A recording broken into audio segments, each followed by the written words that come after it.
Hello and welcome to Channel's Book Club. I am Olakunle Kasumo. Our guest author today is a young Nigerian with a passion to see his country become great by deploying innovative thinking in leadership. He is Rufai Oseni, a radio presenter and public speaker.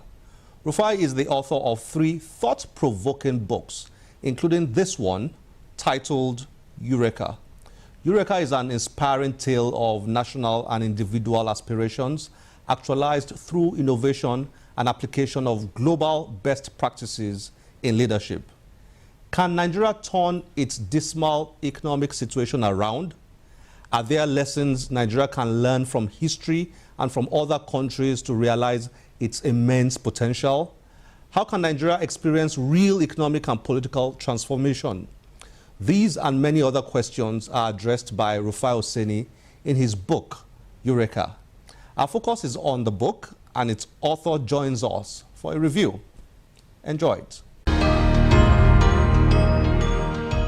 Rufai, nice to have you on Channel's Book Club. It's more than a joy being here. Great to see you again. A big thank you to Channels and the Channel's Book Club. You know, it's amazing. Thank you. Yeah. Now, this is your latest book, Eureka. Yeah.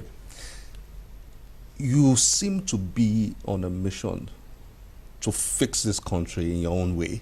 Yes. That's what I see in you. That's what I see in your book, in your books, yes. and particularly this one. Because this country is worth fixing. Because it has so much potential. Because this country, as of 1983, had a currency formation of 1 naira to $1.60. For 1 naira, you will get $1.60. Because this country was making nothing less than 30 billion in crude oil revenue in the 80s, 30 billion US dollars.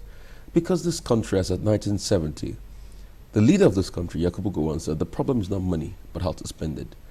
Because this country, in the shape of 3-4 years in the 1970s, after the Yom Kippur War, that crude oil prices went up, had so much infrastructural development that 20 million tons of cement were wasted in our ports, and nobody used them in the end because of corruption. Because this country has a lot of human resource, human capital, because this country is rich and it needs help. And that's why I keep talking about this country. I'm not going to relent talking about this country. Because we have wasted so much resource amidst the plenty and the abundance we have. And we think it's a joke. It's not a joke. And that's why, I mean, I might not be in politics, I might not be in government, but I want to challenge the thinking of the people. In 1512, something very great happened. Johannes Gutenberg had invented the Gutenberg press. It was easy for a lot of people to print. Information went around town. There was liberation because people have access to printing of books. And the economy soared. It was said that an average citizen living in Europe then had a GDP per capita growth of 15% because there was access to books and knowledge. It started the Reformation in the church. Martin Luther could start his Reformation because the Bible was printed and people could read the Bible. And from there they got insights. And they knew that the just shall live by faith. And you know what? From that same gesture of discovering the printing press by Johannes Gutenberg, the books that were produced from 1512 to about 1550 were 8 million books, were more than the books that had been produced from AD 300 to 1550. Why? Incredible. Because there was development and Europe opened up. The reason Europe opened up tremendously was as a result of the discovery of the printing press. And Nigeria is at that watershed moment again. We need to be able to open our eyes and see there's a lot of potential. And how does it come? Through education, through books. Mm-hmm. Liberation came to Europe because a lot of people have access to books. They could read books. Turkey didn't grow. You know why Turkey didn't grow? Because the Suleimans and the swords prevented the proliferation of printing press in Turkey. And Turkey paid dearly for it. So where you have education, there's enlightenment. Turkey didn't grow from the 1700s, 1800s. They didn't grow because they didn't have printing presses. They didn't support the extension of knowledge. So that's why I'm churning out more books.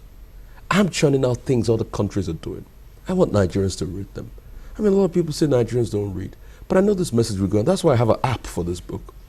If you don't read it via paper, you can read it on an app. You can go out there, get information. And hopefully that will trigger that will things. transform the mind. I mean, it's amazing. Amazing. A population of less than 100 million in Egypt has access to 27,000 kilowatts of power. But here we're struggling to do megawatt. I mean, 27,000 megawatts of electricity. Yeah, megawatts. Here we're struggling to do 6,000 megawatts, and we're excited. And there's no development across board. That can change. We have the capacity. Nigeria has the capacity for nuclear. They're talking about the Inkley plant and things like that. Let me get to you. I mean, there's a lot of that. I mean, you have here. What you've done here is to take examples from other countries and even individuals, and to use those examples to say, look, Nigeria can change through innovation. Definitely. You know, I was fascinated by the study of Brazil, the example of Brazil here, the example of Ireland, the example of Australia. Which other country did you put here? I mean, Netherlands. Netherlands that had the same problem we had, because what really ruined everything was the Dutch disease.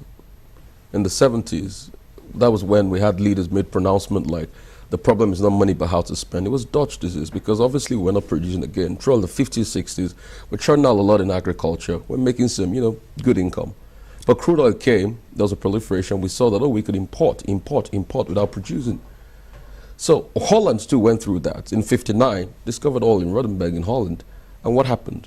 They were importing too. The guilders fell so hard and they picked themselves up. And year on year, Holland has had 22 years of economic growth, because they picked themselves back up.